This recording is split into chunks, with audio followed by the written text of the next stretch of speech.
Number 3, the ayes 28, the noes 11, abstention 0. The ayes have it.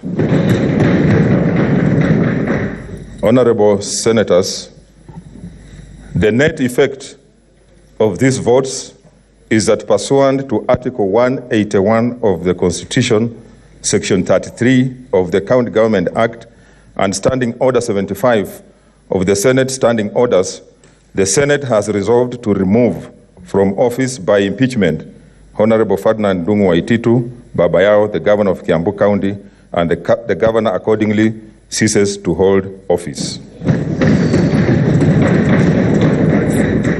Honorable Senators, there being no other business, it's now time to adjourn the House.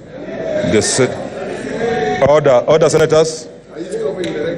The Senate therefore stands adjourned until Tuesday, 11th February 2020 at 2:30 p.m.